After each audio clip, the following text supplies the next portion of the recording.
Roofing. As you can see on the shed behind me, it's got a leak. In fact, when we purchased the place, it came with that leak. We had done some repairs on this roof not too long ago, and I just thought, well, I'll just do it at the same time. Well, I never got around to it. We ran out of time, and I just haven't got back to it, and I need to do it. But what I have found is that the old roofing is better than the new roofing. This roofing here is well over 30 years old. It's probably pushing 35, and it actually looks fine. We put a roof on the church 15 years ago, and you can already see the fiberglass. What's happening is they have changed the roofing material. This is what they call a cool roof system, and it's not lasting. The problem is when you go back to the manufacturer to file a complaint, maybe some warranty, that if you have not installed it per manufacturer requirements, then the warranty is no good.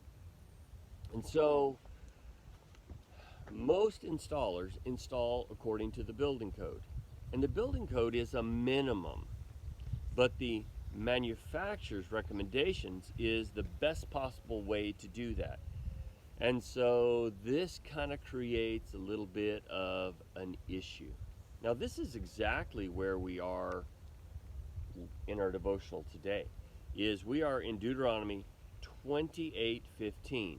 And so what the Lord is saying is, as the manufacturer, as the creator, is this is the way that I have created you, and if you will adhere to my instructions, then your life is going to be blessed. If not, then all the things that I have mentioned, all the curses, are all going to come upon you. And this is what the manufacturer does as well. If you adhere to all this, it should be well with you.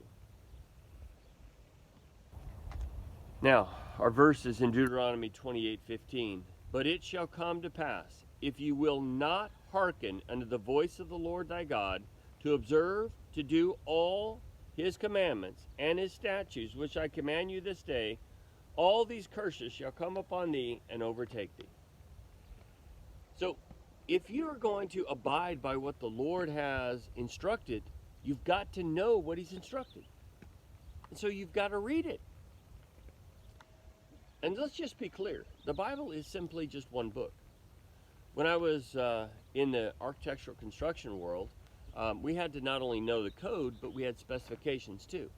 And so in building schools, you have the building code, Title 24, and then you have like 4 volumes of 3-inch binders of specifications and over 350 sheets of drawings and about that many shop drawings. And so you're constantly poring over this so that you can construct this thing properly.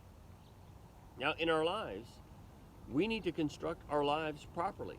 So we need to be poring over the Word of God. Now, it may be difficult. And so we ought not try to look for excuses not to be in God's house.